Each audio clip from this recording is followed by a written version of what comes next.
નમસ્તે દોસ્તો, તમારું મારી ચેનલમાં સ્વાગત છે. અને આજે અમે આવ્યા છીએ વાંસદા નેશનલ પાર્કમાં. વાંસદા નેશનલ પાર્ક એ 26 સ્ક્વેર કિલોમીટર એરિયામાં ફેલાયેલો અંબિકા નદીને કિનારે પર આવેલો નેશનલ પાર્ક છે.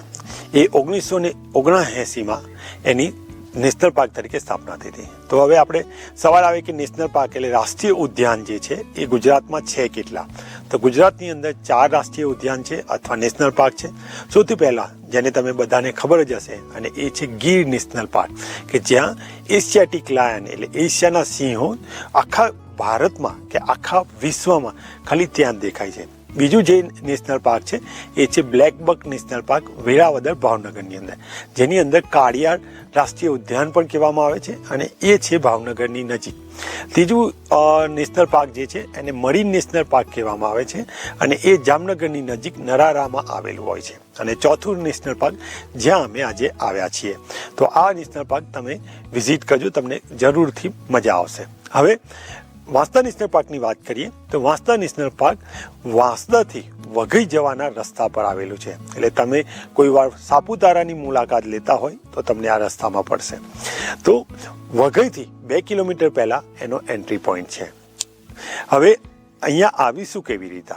તો અહીંયા આવવા માટે સપોઝ કે તમે કારથી આવી રહ્યા છો અથવા બસથી આવી રહ્યા છો તો તમે અમદાવાદ બાજુથી આવશો તો નવસારી પછી તમે ટર્ન મારશો, અથવા સુરતથી બારડોલીથી અને તમે વાંસદા પહોંચી અને વાંસદાથી પછી તમે વાંસદા નેશનલ પાર્ક પહોંચી શકો છો. અને સપોઝ કે તમે સાઉથ પાર્ટમાંથી એટલે મુંબઈ તરફથી આવી રહ્યા છો તો તમે વાપીથી, ધરમપુરથી અને ચીખલીથી ટર્ન મારી અને વાંસદા નેશનલ પાર્ક પહોંચી શકો છો. ટ્રેનની વાત કરીએ તો ટ્રેનમાં આવવા માટે અહીંનું જે નજીકનું રેલવે સ્ટેશન છે એ છે વઘઈ. બટ વઘઈની અંદર કોઈ ડાયરેક્ટ ટ્રેન નથી, એટલે તમારે બિલ્લીમોરા ઉતરવું પડશે અને ત્યાંથી તમને ટોય ટ્રેન મળશે, એટલે જે નેરો ગેજ છે એની અંદર તમે વઘઈ આવી શકો છો. અને નજીકનું એરપોર્ટ છે એ સુરત એરપોર્ટ છે.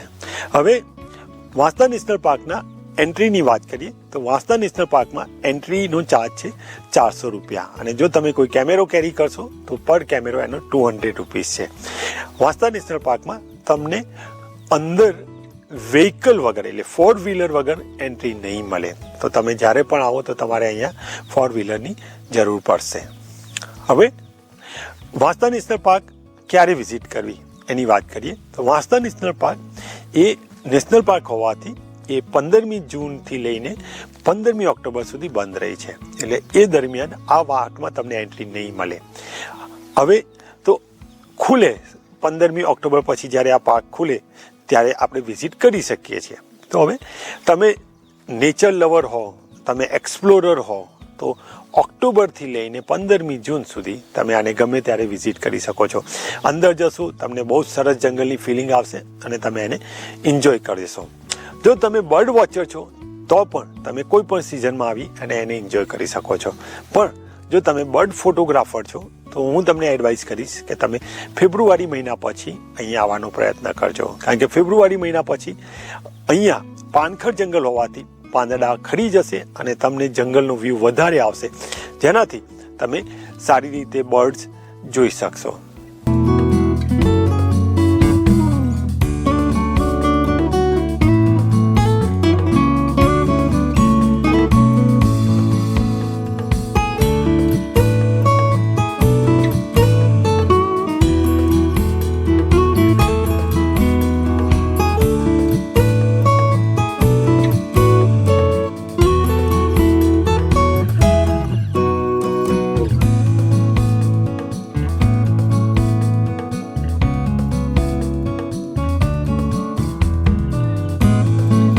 વાંસદા નેશનલ પાર્કમાં અલગ અલગ પ્રકારના જાનવરો દેખાય છે, જેમ કે દીપડો,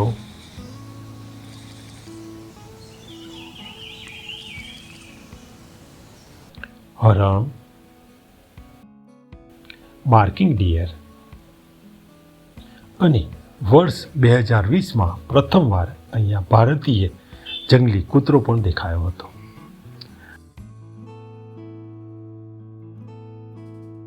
અહીંના જંગલોમાં 200થી વધારે પ્રકારના પક્ષીઓ દેખાય છે. તમને જાણતા જ હશો કે આ વેસ્ટર્ન ઘાટનું અપવર્ડ કન્ટિન્યુએશન છે, જેના લીધે અહીંયા તમને થોડા ઘણા વેસ્ટર્ન ઘાટના પક્ષીઓ પણ દેખાય છે. અહીંના જંગલોમાં તમને white belly woodpecker, rufous woodpecker, lesser yellownape, heart spotted woodpecker, white naped વુડપેકર,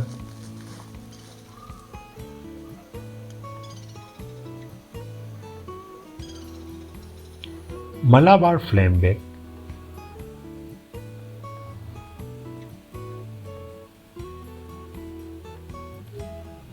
yellow crowned woodpecker, black rumped flameback અને બ્રાઉન કેપ પિગ્મી વુડપેકર, એમ કરીને ટોટલ 9 ટાઈપના લક્કડખોદ દેખાય છે. આ સિવાય તમને અહીંયા 4 ટાઈપના કોસી, જે ગ્રેટર રેકેટેલ ડ્રોંગો, વ્હાઇટ બેલી ડ્રોંગો, બ્લેક ડ્રોંગો, એસિડ ડ્રોંગો, એના સિવાય તમને મલાબાર ટ્રોગોન, બાર વિંગેટ ફ્લાય કેચર અને વ્હાઇટ રમ્પેડ સમા, જે વેસ્ટર્ન ઘાટના પક્ષીઓ છે એ દેખાય છે.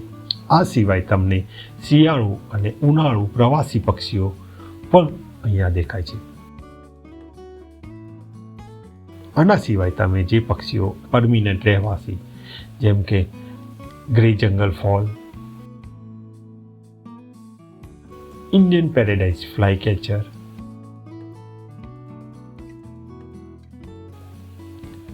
અને બીજા ઘણા બધા પક્ષીઓ તમે જોઈ શકો છો.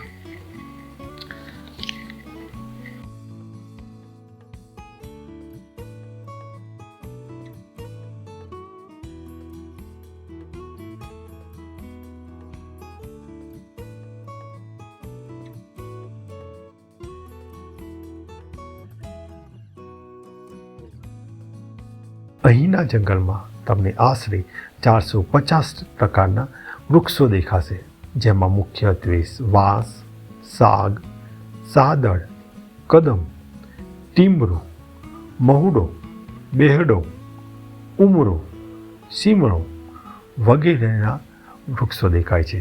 આ સિવાય તમે જ્યારે અંબિકા નદીમાં ફરો છો ત્યારે તમને રંગબેરંગી ઓર્કિડ્સ પણ દેખાય છે.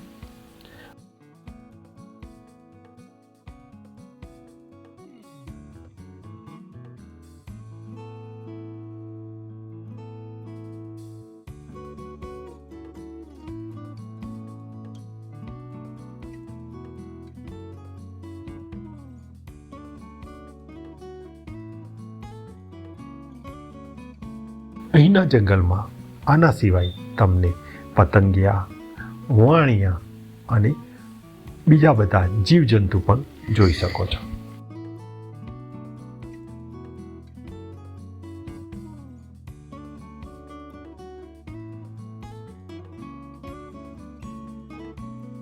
તો હવે આપણે વાંસદાને જોઈ લીધું છે અને હવે ટાઈમ છે પેટ પૂજા કરવાનો. તો આપણે ડાંગમાં આવ્યા અને ડાંગી ના ખાઈએ, ડાંગી વાનગીઓ ના આરોગ્ય તો કેવી રીતે ચાલે? તો અહીંયા ડાંગી ખાવા માટે ડાંગી વાંસદાની તરફ જતા એક ડાંગી રેસ્ટોરન્ટ છે, જ્યાં તમે ડાંગી ફૂડ ખાઈ શકો છો. એના સિવાય બહુ બધી નાહરી આવેલી છે કે જ્યાં તમે ડાંગી ફૂડ ખાઈ શકો છો. તો અહીંયા વાંસદા આવો તો ડાંગી ફૂડનો ટેસ્ટ લેવાનું ના ભૂલતા.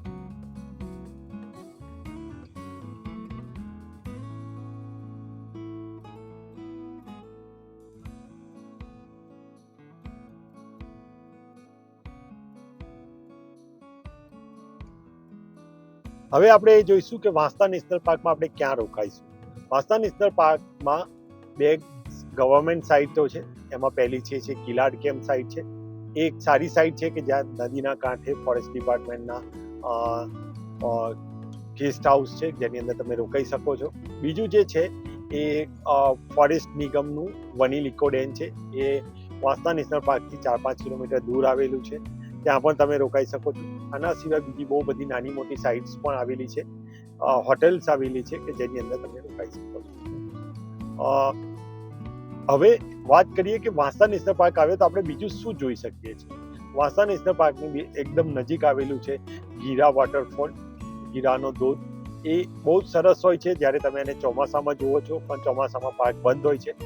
અને બીજો જે છે એ છે વઘઈનું બોટેનિકલ ગાર્ડન. આ બે એકદમ સરસ વસ્તુઓ છે કે જે તમે નેચર લવર્સ હો અથવા તમે એમ જ પણ જોઈ શકો છો. પાર્કમાં ફરવાની મજા આવે છે, ત્યાંના જંગલની ફીલ લેવાની મજા આવે છે, અને ત્યાં પક્ષીઓ અને જાનવર જોવાની પણ મજા આવે છે. તો જ્યારે પણ તમે વાંસદામાં સાપુતારા જતા હોય તો વાંસદાની મુલાકાત જરૂર લેજો. પણ એટલું યાદ રાખજો કે કચરો ના ફેલાવતા, ત્યાં કોઈ જાનવરને ખાવાનું ના ખવડાવતા. કદાચ તમારું એ પુણ્યનું કામ, એ પાપનું તમે કદાચ પુણ્ય વિચારીને કરતા હશો, પણ એની માટે તમે પાપમાં ભાગીદાર બની શકશો. જો તમને મારી ચેનલના વિડીયો ગમ્યા હોય તો થમ્સઅપ આપજો, અને આવા જ વિડીયો જોતા રહેવા માટે મારી ચેનલને સબસ્ક્રાઇબ કરજો. Thank you.